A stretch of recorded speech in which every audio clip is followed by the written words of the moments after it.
So let's do it once again. All right, ladies and gentlemen, good morning. Fantastic, and I'm really pleased to have you with us on the second day of the Times of India Literary Carnival 2013. This wonderful event that seeks to bring Mumbai's passion into the literary space. As you can see, we have carefully selected authors, filmmakers, lyricists, foodie stars, and musicians to be a part of the festival that represents all of Mumbai's abiding and electric interest. This year's theme is especially pertinent to romance, love, and violence, for we have been getting reminders of these strange bedfellows with a chilling regularity. An updying feature of our 3-year-old Lit Fest is the wall. I'm sure everybody here has seen the wall. That's right outside. This year it will feature iconic and rare stills from the posters of cinema, which resonate with our theme of romance, love, and violence. The Times of India, which hosts the festival, has always sought to bring alive contemporary culture and marry it with our rich historical past. It is the world's largest circulating broadsheet with a daily circulation of over 4.5 million. And this year is special because it marks the paper's 175th anniversary. So I think they deserve a round of applause. And I also have a special prize for the person who claps the loudest. They get an off tomorrow. So make sure that you keep clapping. The first session for the day is Chinese Checkered. It's a book launched by Mr. Arun Shourie. It does not need any introduction. He's launching his book, Self-Deception, India and China Policies, with Brahma Chalani and Mr. Siddharth Vardarajan. Now, introductions. We have three very eminent people who really do not need any introductions, but making it very short. Mr. Arun Shourie is amongst India's best-known commentators on current and political affairs. Amongst other portfolios, he's held the office of the Minister of Disinvestment, Communications and Information Technology in Mr. Atal Bihari Vajpayee's cabinet. He is the recipient of numerous national awards, including one of India's highest civilian awards, the Padma Bhushan. He has been an economist with the World Bank and editor of the Indian Express. He has written 26 books on a variety of topics ranging from the constitutional law, modern Indian history, religious fundamentalism, governance in India, right to national security. The next person we have on stage is an international affairs geostrategist, Mr. Brahma Chalani, who is presently a professor of strategic studies at the Center of Policy Research in New Delhi, a fellow of the Nobel Institute of Oslo, a trustee of the National Book Trust, and an affiliate with the International Center for Studies of Radicalization at the King's College in London. And we also have with us Mr. Siddharth Vardarajan, who is a senior journalist. So I not tell you to give them a warm welcome as we welcome the panelists on stage.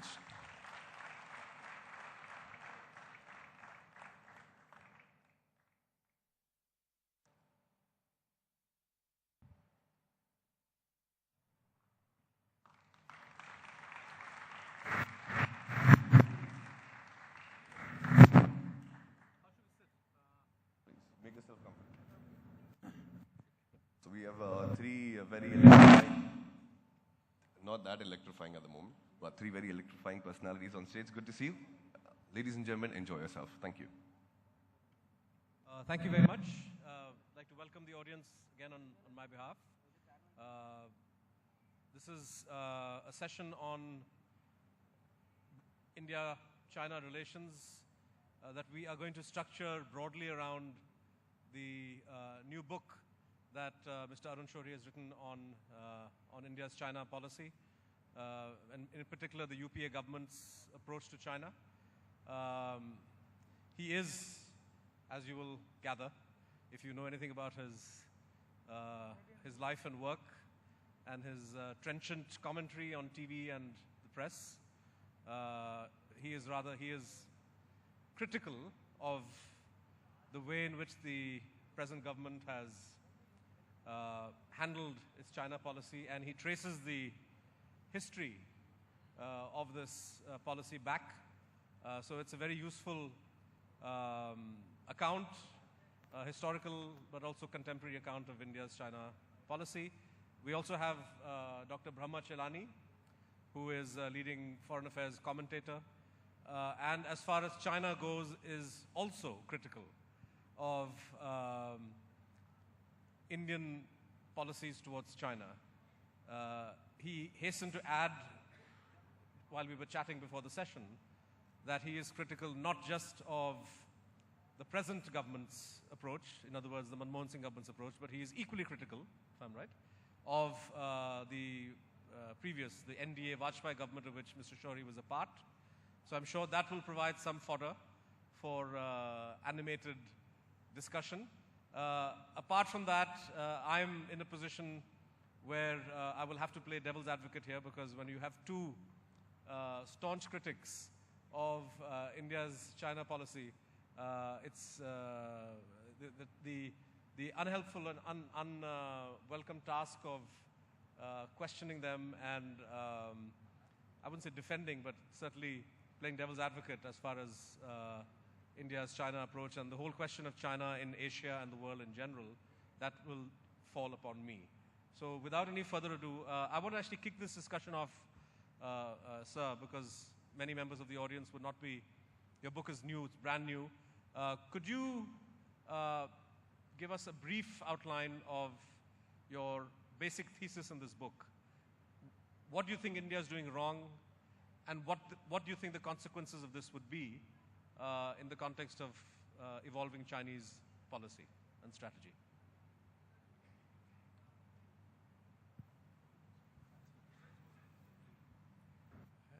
Sir, we were just reminded that the theme of this entire festival is love, romance, and violence. So my book says, please don't fall in love with, do not start a romance with someone who's going to be violent to you.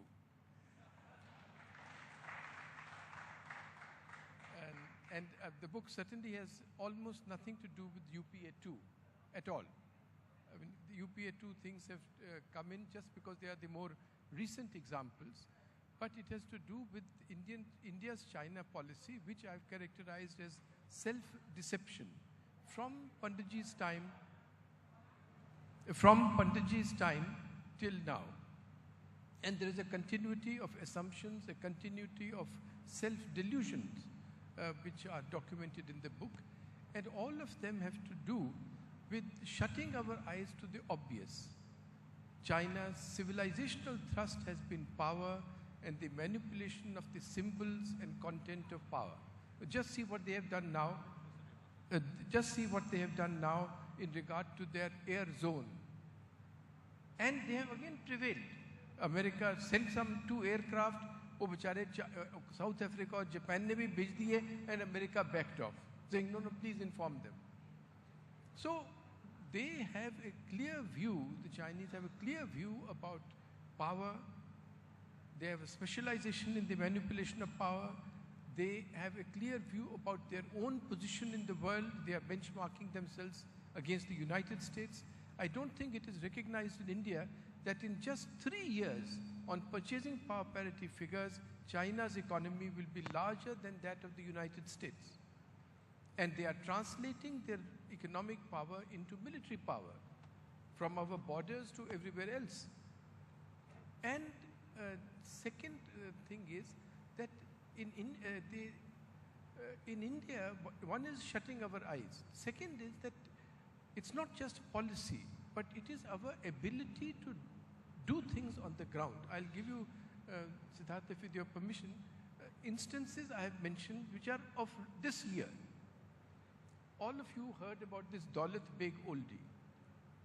Now, Daulat Beg Oldie is the first stop after the Karakoram Pass, and therefore strategically important for access to the pass, which the Pakistanis have already given to China in operational terms.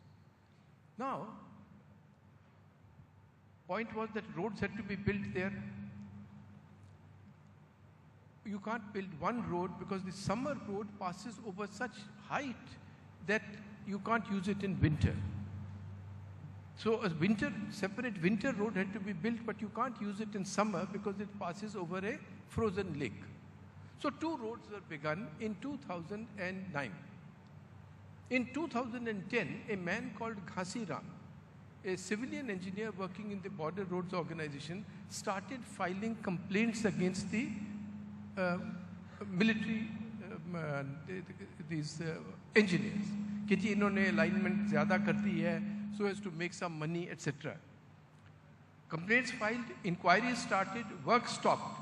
Ghasi Ram was of such a character that he had to be transferred out to Rajasthan, There he did such a job that he had to be transferred out to Tripura. But the work has not been recommenced till now. तो 2000 अभी 2013 में ये दौलत बेग ओल्डी अरे यार they have come in.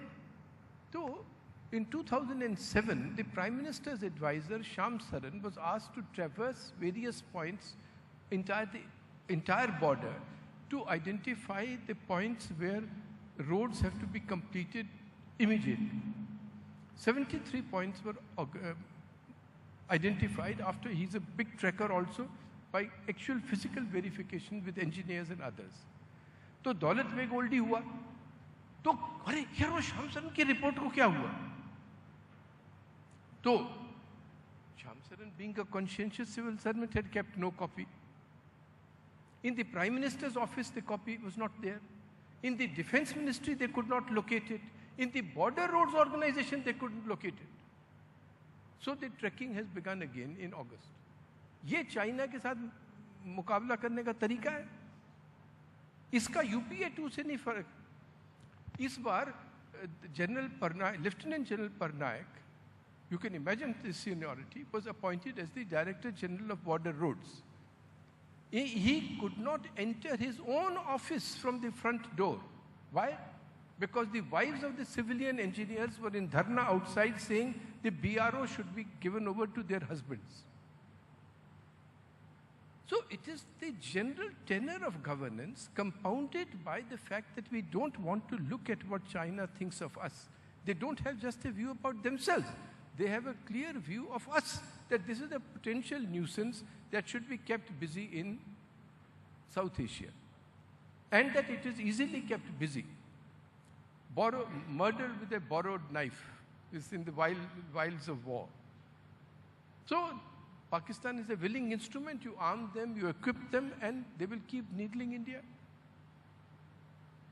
मगर हम वो देखने को तैयार नहीं है. So if I may bring Brahma in at this point. Oh, please. Brahma, one of the things that Mr. Shourie has highlighted is rather cavalier attitude towards border infrastructure that has characterized successive governments. To what extent is this attitude the product of bad governance, lack of concern, the general Indian chalta hai attitude? And to what extent is it the product of a certain strategic mindset that if we build roads up to the border, if we develop our infrastructure, both civilian and military, this may somehow provoke the Chinese. So to what extent is it the product of maladministration, and to what extent is it the product of a strategic, misreading, if you will, of how China would react? Let me begin with a question. Have you thought of why India has faced repeatedly acts of aggression from across its frontiers almost since independence, despite seeking peace? Is it merely because India has renegade neighbors, or can some of the blame be placed squarely on India's shoulders? Arun Shourie's new book, Self-Deception, in focusing its attention on one specific neighbor, China, performs a yeoman's service in highlighting that India's insecurity trap is largely of India's own making. China didn't have to do much to lead India up the garden path. India was more than ready to be led up the garden path, as chapter after chapter in Arun's book shows.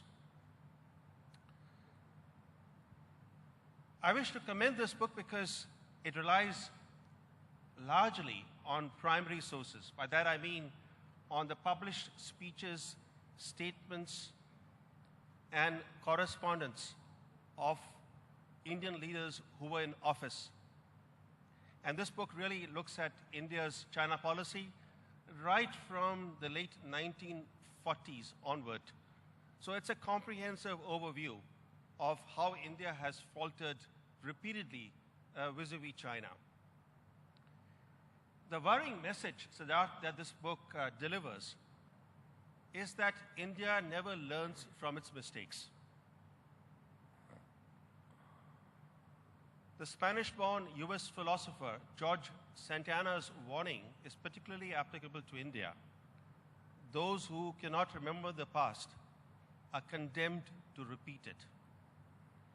India today is making the same mistakes that brought on 1962, resulting in India's humiliating rout in that war. When I was reading Arun's book, the question that came to my mind, when history is written, will China be seen as having betrayed India's trust? Remember the famous debate that took place in India and still resonates today, that China betrayed India, it was a stab in India's back? Is that the way historians will look at what happened in 1962? Or will they view India as having thrown caution to the wind? Because India has distinguished itself since independence by reposing trust in adversaries. Yes, reposing trust in adversaries, and then crying foul when they deceive it.